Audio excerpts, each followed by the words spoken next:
সরকার পতনের পরই যেন পাল্টে গিয়েছে বাংলাদেশ ক্রিকেট বোর্ডের সামগ্রিক এক চিত্র।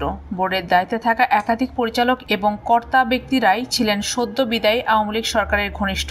শেখ হাসিনা সরকারের পদত্যাগের পরই আত্মগোপনে আছেন তারা। সেই সুবাদেই উঠে আসছে বিসিবির গত ১.৫ শতকের অন্যায় অনিয়মের অভিযোগ। দীর্ঘ সময় নীরব থাকলেও এবার ক্রিকেট বোর্ডের ওপর ক্ষোভ প্রকাশ করতে শুরু করেছেন জাতীয় দলের সাবেক, বর্তমান থেকে শুরু করে ক্রীড়া সংগঠকরাও। বিসিবি যেন এখন সমালোচনার তীরে পুরোপুরি বিদ্ধ।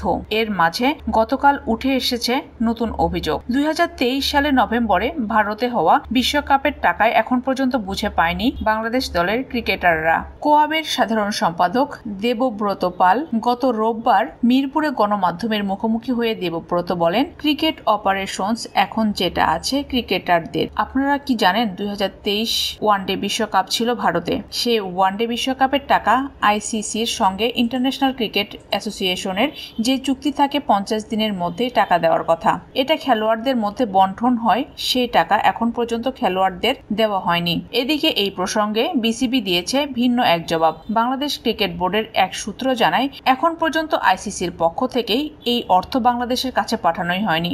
বোর্ডের সেই সূত্রের ভাষ্য, আইসিসির টাকা এখনো পাঠায়নি। টাকা একটি প্রক্রিয়ার মাধ্যমে পাঠায়। শ্রীলঙ্কা গত মাসে পেয়েছে। ট্যাক্স ডিডাকশন, কিছু ফাইন্যান্সিয়াল কমপ্লায়েন্স আছে। প্রাইজ মানি পেতে এখনো ভারতের চার্টার্ড অ্যাকাউন্ট ফার্ম পর্যন্ত নিয়োগ দিতে হয়েছে। বিসিবির সেই সূত্র অবশ্য শ্রীলঙ্কা কেন আগে টাকা পেয়েছে তার ব্যাখ্যা দিয়েছে। আর্থিক লেনদেন প্রক্রিয়া এক এক দেশের এক এক রকম। যাদের সঙ্গে প্রক্রিয়াটি সহজ সেসব সদস্য দেশ আগে টাকা পেয়েছে। যাদের একটু জটিল তাদের এই প্রক্রিয়া মেনে পেতে হচ্ছে।